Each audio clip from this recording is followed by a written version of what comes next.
सभी को नमस्कार। हिंदी की आज की वीडियो में आप सभी का स्वागत है। आज हम पढ़ने वाले हैं भारतवर्ष की उन्नति कैसे हो सकती है और इसके लेखक हैं भारतेंदु हरिश्चंद्र जी। पिछली वीडियो में आप भारतवर्ष की उन्नति कैसे हो सकती है इस पाठ का परिचय जान चुके हैं और भारतेंदु हरिश्चंद्र जी के भी साहित्यिक जीवन के बारे में आपने पूरा विस्तार से समझा था।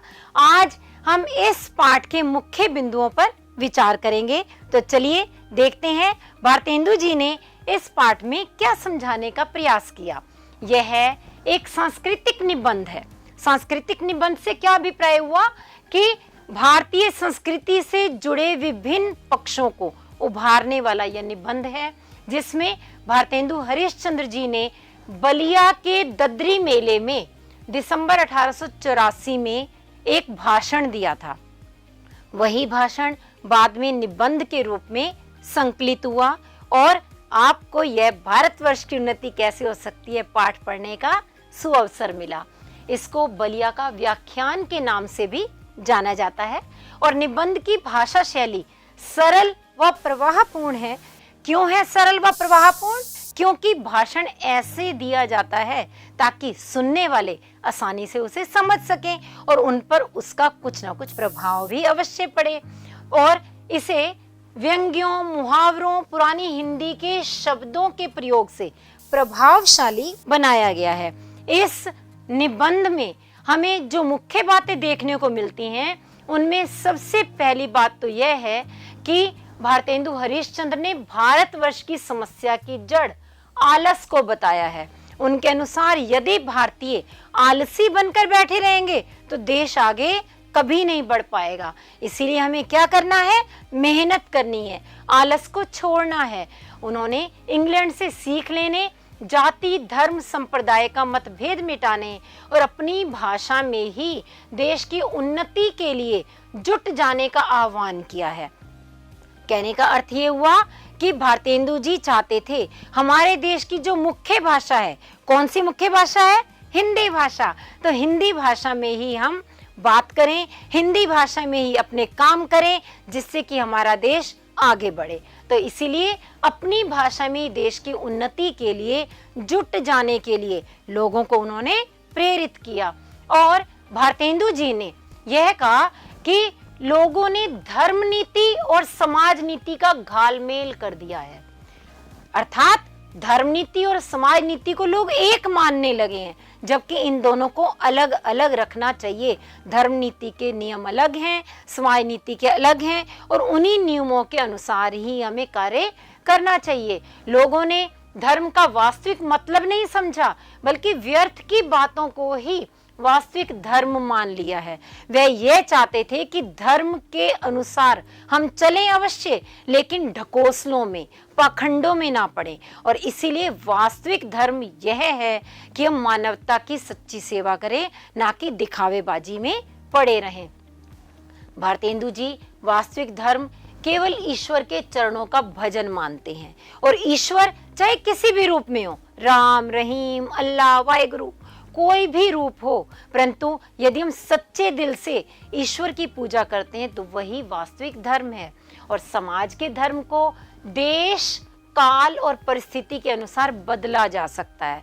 अर्थात जैसे जैसे समय बदलता है, परिस्थितियां बदलती हैं, इसी के अनुसार हमें धर्म के रूप में भी थोड़ा परिवर्तन लाना चाहिए, तभी हम आगे बढ़ पाएंगे।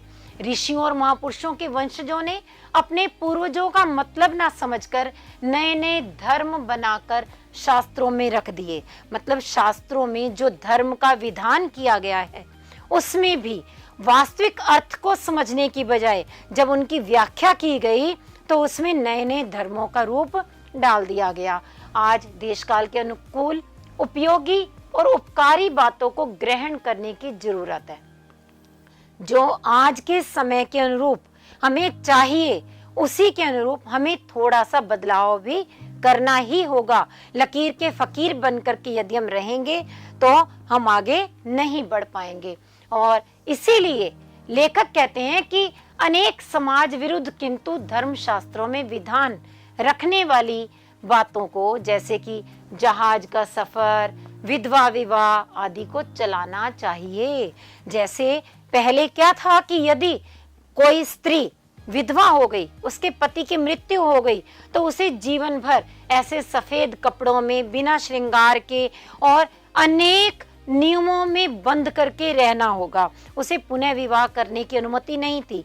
जबकि लेखक का कहना है कि उसे भी विवाह की अनुमति होनी चाहिए, उसे भी दोबारा से अपना जीवन प्रारंभ करने का सुअवसर मिलना चाहिए। और इसी प्रकार यदि बाहर जाना पड़ता है, विदेशों में जाने के लिए जहाज का सफर भी करना पड़ता है, तो वह भी गलत नहीं है, उसे भी हमें अपना लेना चाहिए। और इसके अतिरिक्त उन्होंने ये कहा कि लड़कों का विवाह छोटी आयु में नहीं करना चाहिए, उन्हें पहले शारीरिक रूप से मजबूत बनाना चाहिए। यदि लड़के शारीरिक रूप से स्वस्थ होंगे, सुदृढ़ होंगे, तो उनका मन मस्तिष्क भी स्वस्थ होगा, क्योंकि कहते हैं ना, स्वस्थ तन में ही स्वस्थ मन का निवास होता है। तो वे अवश्य ही सुदृढ़ होकर के देश की उन्नति में अपना योगदान दे पाएंगे। उन्हें पढ़ने की आजादी देने के बाद ही गृहस्थी के चक्कर में डालना चाहिए।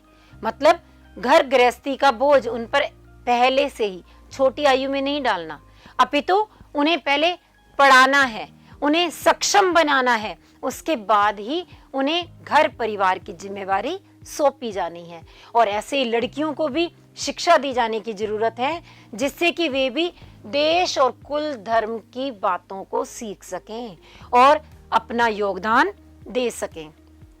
इस प्रकार हमने देखा कि वे केवल लड़कों की ही नहीं बल्कि लड़कियों की भी शिक्षा के हिमायती थे, और समाज के सभी वर्गों के लोग आपसी भेदभाव, वैर और मतांतर भूलकर एक हो जाएं। चाहे वो हिंदू हो, मुस्लिम हो, सिख हो, ईसाई हो, कोई भी हो, वे यदि आपस में मिलजुल कर एक दूसरे का साथ देते हुए कार्य करेंगे तो देश आगे बढ़ेगा ही बढ़ेगा।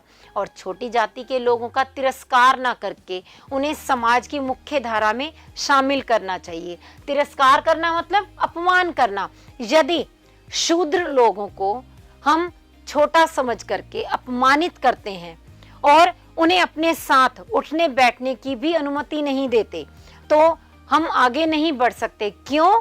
क्योंकि समाज में जो एक वर्गीकरण किया गया है, ब्राह्मण, क्षत्रिय, शूद्र, वैश्य का, उसमें हर एक का अपना अपना स्थान है, अपना अपना योगदान है। हमें सभी को साथ लेकर के ही आगे बढ़ना होगा। किसी एक वर्ग के बिना हमारी उन्नति अधूरी रहेगी।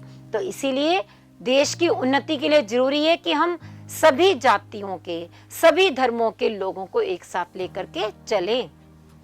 मुसलमानों को सीख देते हुए लेखक कहता है कि वे हिंदुओं के साथ कदम से कदम मिला करके चलें। अर्थात ना तो हिंदू स्वयं को श्रेष्ठ समझें, ना मुसलमान, अपितु दोनों एक दूसरे को समान मान करके एक साथ कार्य करते हुए आगे बढ़े। और इसके साथ साथ वे लड़कों को मीर हसन की मसनवी और इंदर सभा पढ़ने का अवसर देकर बर्बाद होने से बचाना चाहिए।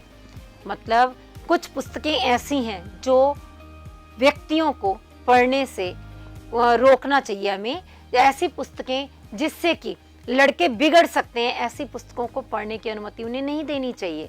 उन्हें ऐसा प्रयास करना चाहिए कि वे अच्छा साहित्य पढ़ें जिससे कि उनके विचार उन्नत हों, और उन्हें अच्छी शिक्षा देनी चाहिए, रोजगार सिखाना चाहिए, विदेश भी भेजना चाहिए, और छोटेपन से परिश्रम करने की आदत डालनी चाहिए। ये तो आप जान ही चुके पहले ही कि सारी समस्याओं की जड़ लेखक ने किसको बताया? आलस को। यदि हम मेहनत करेंगे, आलस से दूर रहेंगे, तो हमारा देश अवश्य ही उन्नति करेगा।